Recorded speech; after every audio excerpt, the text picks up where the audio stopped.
우리 하나님께 영광의 박수 올려드립니다. 우리 하나님께서 사랑받을 줄 믿습니다. 여러분 사랑합니다.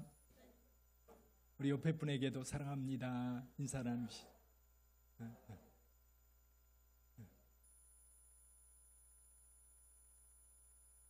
날씨가 많이 좀 달라졌습니다. 낮에는 여전히 덥지만 아침 저녁으로는 그래도 선선한 바람이 부는데 기분이 좋습니다. 이게 무더운 여름, 긴 여름 이 또한 지나갈 줄 믿습니다. 이제 선선한 바람이 불고 포도가 익어가고 또 조금 있으면 대추도 익어갈 겁니다. 그러면서 시간이 흘러가는 것을 다시 한번 또 느끼게 되겠지요. 러시아의 유명한 작가가 한 분이 있지요. 톨스토이입니다. 이 톨스토이의 인생을 이렇게 바꾸는 결정적 계기가 한번 있었다고 그래요. 톨스토이는 원래 귀족이었고요. 근데 이제 자기 삶에 재산이라든지 이런 것들을 다 나누어주고 진짜 죽을 때는 아무것도 없이 죽었거든요. 그래서 우리 우스갯소리 가끔 하지요. 세계 3대 악처가 있답니다. 3대 악처. 누굴까요? 소크라테스의 부인. 소크라테스 부인이 그랬고요. 또 좀 아이러니하게도 존 웨슬리 목사님의 사모님이 악처로 소문이 나 있습니다. 또 한 분이 누구예요? 톨스토이죠. 톨스토이 부인인데 톨스토이 부인은 좀 이해가 가요. 왜냐하면 톨스토이 같은 경우는 그 귀족이었고 아마 그 결혼할 때 그 부인은 귀족에게로 이제 시집을 오면서 그 부와 명성을 함께 누리며 살 생각을 가지고 왔을 거예요. 근데 시간이 지나면 지날수록 톨스토이는 자기 재산 다 팔아서 자기 농노들에게 노예들에게 나누어주고 독립시키니까 아무것도 남아있는 게 없는 거예요. 그러니까 이 톨스토이 부인은 열 받을만 했을 것 같아요. 그렇죠? 그러니까 이제 굉장히 힘들게 살았던 거지요. 근데 이 사람이 톨스토이가 어느 날 이렇게 길을 가는데 남루한 거지가 와서 한 분 좀 도와달라고 요청을 하는 거였어요. 근데 그때 이제 톨스토이가 좀 도와주려고 주머니를 뒤졌는데 아무것도 없는 거예요. 줄 수 있는 게 없는 거예요. 그래서 톨스토이가 그 거지에게 이렇게 말했습니다. 정말 미안합니다, 형제님. 내가 지금 아무것도 가진 것이 없으니 어떻게 하면 좋죠? 그러면서 이 거지의 손을 꼭 잡아준 거예요. 근데 이 거지가 갑자기 얼굴이 확 피면서 너무너무 감사하다고 그렇게 이야기를 하는 겁니다. 제게 너무 큰 것을 주셨어요. 너무 감사합니다. 톨스토이가 말했지요. 아니 난 준 게 아무것도 없는데 뭐를 줬단 말입니까? 라고 이야기하니까 그 거린이 이렇게 얘기하는 겁니다. 당신 지금 나한테 형제라고 불러주지 않았습니까? 형제라고 불러주었고 또 지금 내 손을 이렇게 잡아주고 있지 않습니까?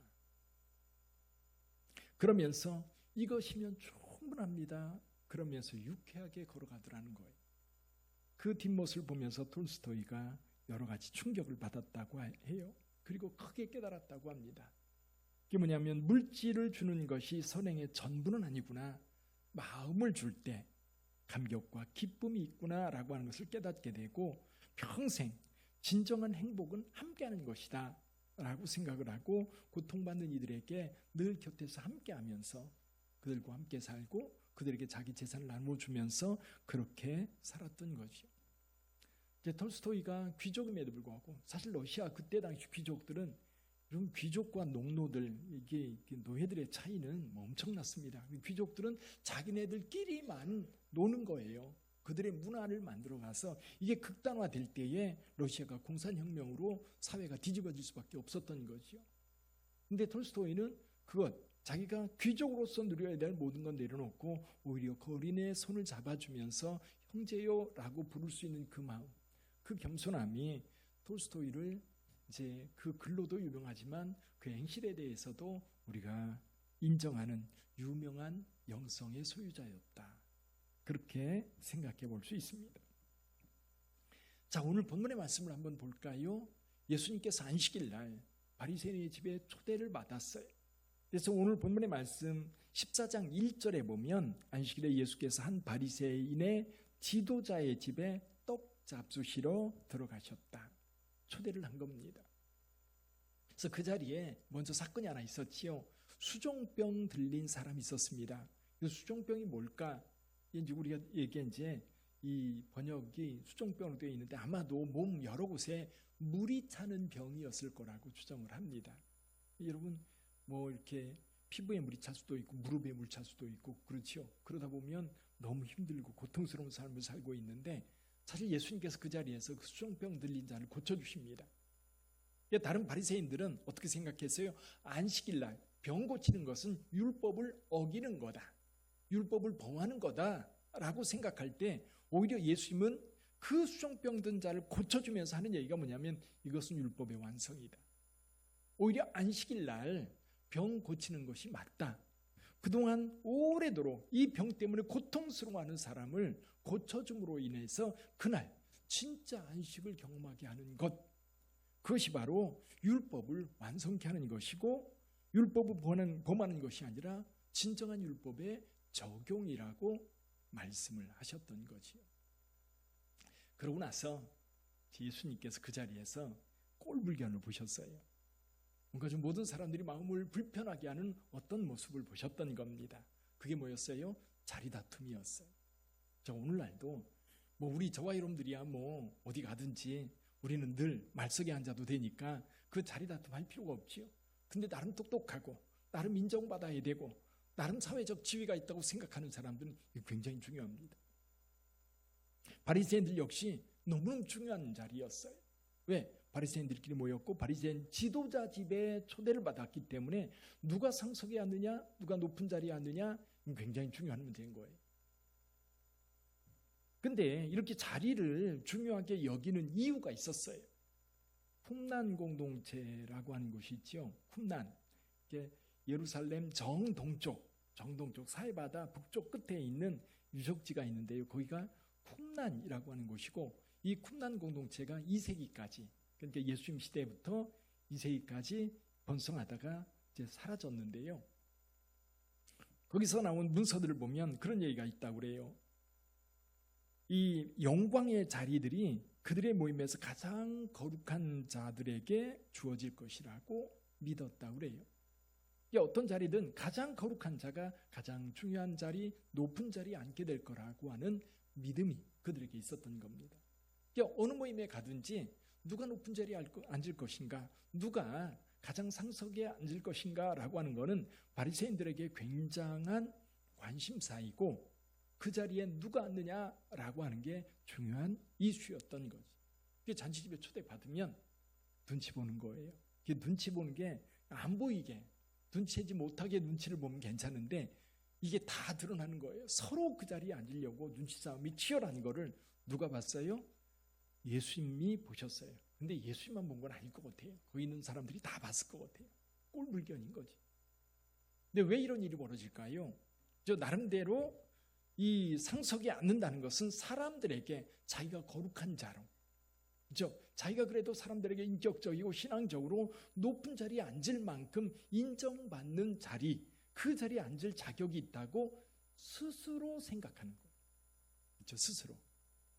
그러니까 다른 어떤 사람보다 내가 더 거룩한 사람이야. 저 사람보다는 내가 그래도 나은 사람이야. 저 사람보다는 그래도 내가 높은 사람이야. 그런 생각을 갖고 있다 보니까 엉덩이 흔들면서 그 자리를 차지하려고 자리다툼을 하게 되었던 거지. 근데 예수님께서 그 모습을 보면서 한마디 하십니다. 그냥 넘어가면 그냥 무한하지 않았을 텐데 꼭 한마디 하시거든요. 뭐라고 말씀하셔요? 오늘 여기 말씀해 보니까 8절에 이렇게 말씀을 하세요. 8절 같이 보죠. 내가 누구에게나 혼잔치에 청함을 받았을 때에 높은 자리에 앉지 말라. 그렇지 않으면 너보다 더 높은 사람이 청함을 받은 경우에 어떤 일이 벌어질 수 있다? 9절을 읽어보지요. 너와 그를 청한 자가 와서 너더러 이 사람에게 자리를 내주라 하리니 그때에 내가 부끄러워 끝자리로 가게 되리라. 내가 스스로 인정해서 그 자리에 앉은 거잖아요. 다른 사람이 자리 배치를 해서 당신은 여기 앉으십시오 라고 한 게 아니라 내가 스스로 높은 자리에 앉는다는 것은 다른 사람보다 내가 높은 자리에 앉을 수 있다. 그리고 앉을 만한 자격이 있다. 스스로 생각하고 스스로 인정하는 거예요. 그러다 보니까 다른 사람에 대한 멸시가 마음속에 깔려 있는 거죠. 근데 너보다 더 높은 사람이 와서 자리를 비켜달라 할 때에 어쩔 수 없이 다른 사람이 다 보고 있으니까 일어나서 움직여야 되는데, 그러면 제일 앞자리에 앉았다가 당신 일어나세요, 이분이 앉아야 됩니다 라고 할 때 그럼 옆으로 다른 사람 밀치고 그 옆에 앉을 수 있나요? 이미 자리를 다 차지하고 있기 때문에 거기에 끼어 앉을 수가 없어요. 그럼 어떻게 해요? 일어나서 자리가 없으니까 어디로 가요? 제일 끝자리로 갈 수밖에 없는 거예요. 그럴 때 창피당할 수 있다는 거지. 부끄러움 당할 수 있다는 겁니다. 그래서 한 가지 방법을 가르쳐 주세요. 10절 말씀입니다. 같이 읽어봅니다. 청함을 받았을 때 차라리 가서 끝자리에 앉으라. 그러면 너를 청한 자가 와서 너더러 버시어 올라앉으라 하리니 그때에야 함께 앉은 모든 사람 앞에서 영광을 얻으리라. 할렐루야. 자, 오늘 본문의 말씀을 통해서 우리에게 주시는 주님의 교훈은 무엇입니까? 우리한테 뭘 가르쳐주고 싶으신 거예요? 11절에서 결론을 말씀하고 계시죠. 11절에서 결론을 말씀합니다. 같이 읽어봅니다. 무릇 자기를 높이는 자는 낮아지고 자기를 낮추는 자는 높아지리라. 아멘. 주님께서 이 말씀으로 사람들한테 가르칩니다. 그리고 예수님의 가르침은요, 역설법을 많이 사용하세요. 원래 논리학에서 연역법과 기납법이라는 것이 있어요. 이런 것으로 어떤 논리를 증명하는데 예수님은 좀 앞뒤 안 맞는 얘기, 역설이죠. 역설. 죽어야 산다. 예수께서 많이 말씀하시는 게 뭐예요? 죽어야 산다, 낮아져야 높아진다, 버려야 얻는다. 그런 말씀들. 가난한 자가 복이 있다. 우리가 생각할 때는 뭔가 많이 가져야 복이 있다라고 생각하는데 그게 아니라 아무것도 없는 사람이 복이 있다는 겁니다. 죽어야 산다는 겁니다. 낮아져야 높임 받는다는 거예요. 이런 방법으로 주님께서 가르쳐 주시는데 그 이유가 오늘 여기 9절 10절 여기 8절부터 10절까지 무릇 자기를 낮추는 자는 높아지고 높고자 하는 자는 낮아질 거라고 말씀을 하십니다. 근데 여러분, 여기서 한 가지 우리가 좀 생각하고 넘어가야 할 것이 있어요. 그게 뭐냐면 높아지고자 하는 마음이 죄입니까? 어때요? 높은 자리에 앉고 싶은 것이 악입니까? 예수님은요, 그거에 대해서 책망하지 않아요. 높아지고자 하는 마음, 높은 자리에 앉고자 하는 마음, 그런 마음에 대해서 그 자체를 부정하지 않으세요. 이게 높아지고자 하는 마음을 인정하니까 낮아져라, 그러면 높아질 거다 라고 말씀하시는 이유가 뭐냐면 우리 모두에게 가지고 있는 이 욕구에 대해서 그건 죄입니다, 그건 악한 겁니다, 그런 생각하면 안 됩니다. 주님 그렇게 얘기하지 않으세요. 어쩌면 우리 가운데 있는 이런 욕망들이 우리를 발전하고 우리를 성장하는 어떤 동력이 되기도 해요. 그렇죠? 우리나라 같은 경우 옛날에 저희 어렸을 때 새마을운동 하잖아요. 잘 살아보세. 근데 이 잘 살아보세라고 하는 욕구들을 자극시켜서 열심히 살게 만들었던 거예요. 그래서 오늘날 우리가 잘 살게 된 겁니다. 만약에 그런 욕구가 없다면 아마 그냥 그렇게 살아갈 거예요. 그냥 그렇게 살아갈 거예요. 이게 저와 여러분들이 살아가면서 어떤 욕구도 필요하고요. 또 욕망을 가지고 뭔가를 열심히 행하는 것, 그건 나쁜 일이 아니다. 악이 아니다. 근데 예수님도 그걸 인정합니다. 근데 이게요, 지나치거나 또는 이게 다른 사람들 관계에 있어서 주변 사람들을 무시하고 자기가 높아지려 할 때 이게 악이 되는 거예요. 이게 나쁜 것이 되는 거예요. 사실 높은 자리에 앉을 만한 자격도 인격도 위치도 안 되는데 그 자리에 앉으려고 할 때 추해지고요, 문제가 심각해지는 겁니다. 그러니까 갖고 싶은 욕구는 강한데 그만한 노력을 하지 않는 사람들은 대개는 도둑이 되거나 사기꾼이 되는 경우가 많아요. 왜? 정당한 노력을 가지고 여러분 내가 원하는 것을 얻고자 정당한 노력을 하는 것에 대해서 성경은 그걸 책망하지 않습니다. 지나친 욕심에 대해서 책망을 하고 그리고 내가 건강하게 노력하고 헌신하는 것에 대해서 인정해 주세요. 여러분, 기독교 사회가 세계적으로 볼 때 잘 사는 이유가 그겁니다. 그러니까 하나님께서 우리에게 주어진 능력들, 그걸 잘 활용해서 살아갈 수 있는, 그러나 주변 사람들과 함께 잘 살아가야 되는데 이게 나만 잘 살고자 하는 욕구가 앞서가지고 이게 죄로 발전하면 문제가 심각해지는 거지. 그래서 예수님께서 이 말씀을 통해서 우리에게 가르쳐주는 게 뭐냐면 겸손이에요.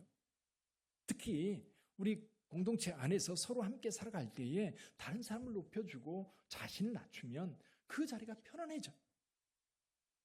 근데 서로가 높아지려고 하면 다툼, 갈등만 일어나는.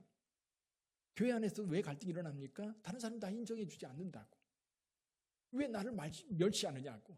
나를 왜 괄시하느냐고. 그런 마음 때문에 마음이 상하게 되고 다툼이 생기게 되고 갈등이 만들어지게 되는 거예요. 근데 여러분, 오히려 남을 낮게 여기고 나를 좀 낮추면 그런 일이 일어날 일이 없어요. 그러니까 예수님께서 차라리 낮아져라. 그러면 높아질 거다. 오히려 자기 자신을 낮출 때 우리가 높임 받을 수 있다. 그래서 예수님께서 친히 우리에게 그 모습을 보여주셨지요. 빌립보서 2장 6절부터 8절을 한번 볼까요? 빌립보서 2장입니다. 우리 같이 한번 읽어보지요. 그는 근본 하나님의 본체시나 하나님과 동등됨을 취할 것을 여기지 아니하시고 오히려 자기를 비워 종의 형체를 가지사 사람들과 같이 되셨고 사람의 모양으로 나타나사 자기를 낮추시고 죽기까지 복종하셨으니 곧 십자가에 죽으심이라. 예수님께서 그렇게 하셨어요. 높은 자리, 하나님의 자리에 머물지 않고 우리 가운데 오셨어요. 이게 성육신이라고 그러죠. 우리 가운데 오셨어요. 톨스토이가 그 거린의 손을 잡을 때, 그리고 그에게 형제요라고 부를 때 톨스토이는 그 거린의 위치까지 내려온 거예요.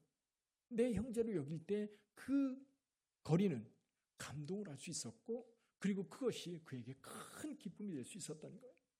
하나님께서 우리 가운데 오신 것이 우리에게 은혜인 것이 그거예요. 어떻게 하나님이 우리 가운데 오실 수 있는가? 그래서 여전 유대인들이나 여전히 다른 무슬림들이나 다른 세계에서는 어떻게 신이 우리 가운데 오실 수 있느냐? 하나님이 어떻게 우리 가운데 오실 수 있느냐? 그렇게 하지만 진짜 하나님의 사랑은 우리 가운데 오는 거예요. 학교 선생님들이 아이들 눈에 눈높이를 맞출 때 교육이 일어나는 것처럼 하나님께서 우리 가운데 오실 때에 그 사랑이 우리 가운데 표현이 되고 우리가 그걸 받아들일 수 있게 된 거예요. 그래서 예수님은 저와 여러분들에게 자신이 친히 본을 보여주셨죠. 그래서 여러분 예루살렘 성에 입성할 때에도 화려하게 치장한 말을 타고 당당하게 입성하는 게 아니라 어떻게 해요? 겸손하셔서 나귀의 작은 것, 나귀의 새끼를 타고 예루살렘 성에 입성을 하십니다. 그래서 거기에 그렇게 토를 달아요. 겸손하셔서. 사실 남을 높여주고 나를 낮추는 것이 겸손이지요. 그러면 그런 겸손이 있는 자리에는 모두가 편안해요.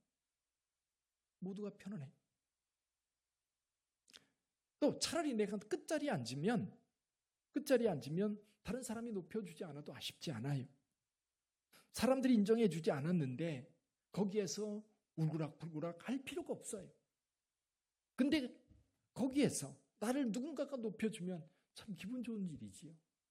참 행복한 일이지요. 오히려 다른 사람을 통해서 내가 인정받는 자리에 선다면 우리 모두가 행복할 거예요.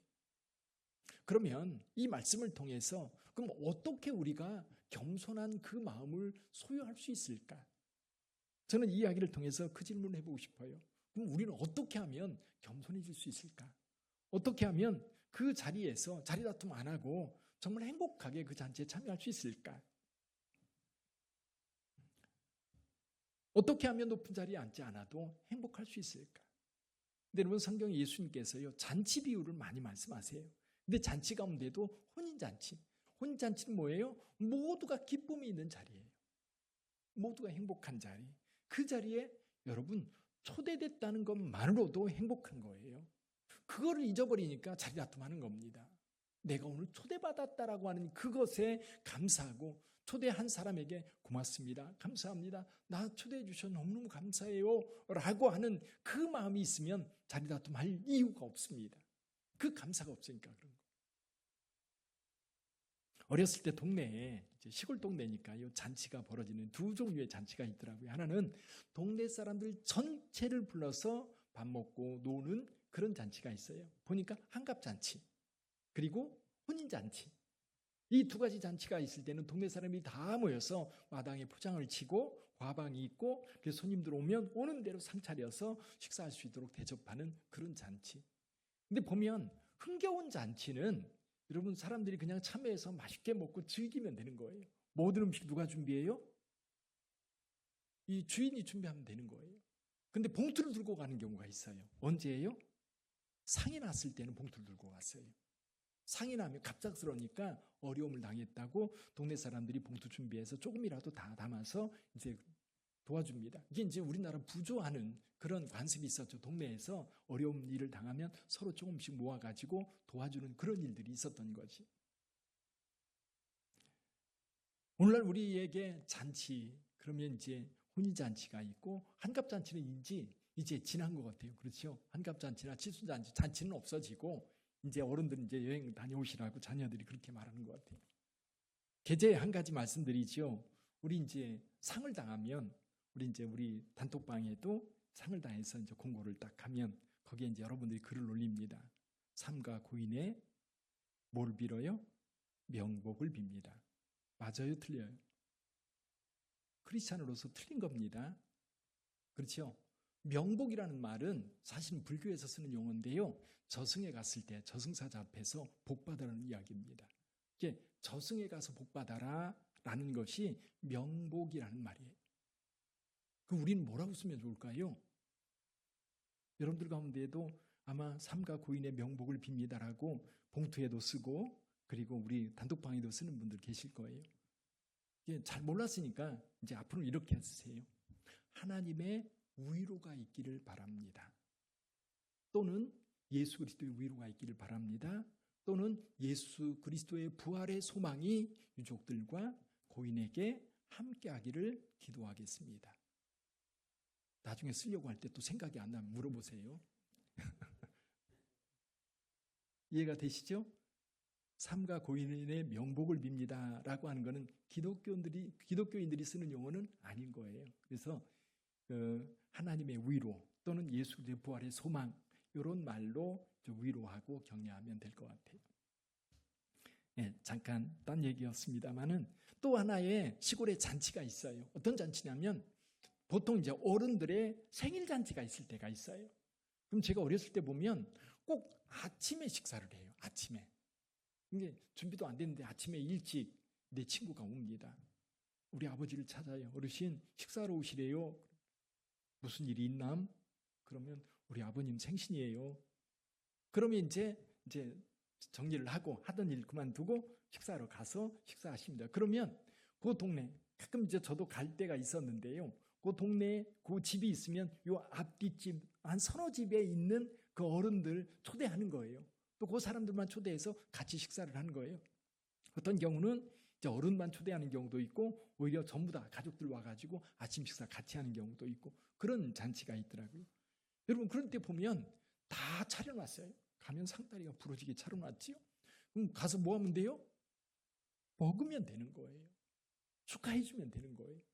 여러분 저와 여러분들은요 그 잔치에 초대받은 자들입니다. 할렐루야. 교회는 그 잔치, 천국 잔치에 초대받은 자들이 모여있는 곳이에요. 그래서 저와 여러분들은 교회 올 때마다 하나님이 나를 초대해 주셔서 오늘 또 예배 자리에 가서 하나님을 찬송하며 즐겁게 오늘 또 식당 봉사팀들이 맛있는 음식을 준비해서 맛있게 먹고 여러분들은 잘 먹었습니다 하고 가면 되는 거예요. 돈 내라고 안 해요. 뭔가 대가를 지불해야 됩니다라고 얘기하지 않아요.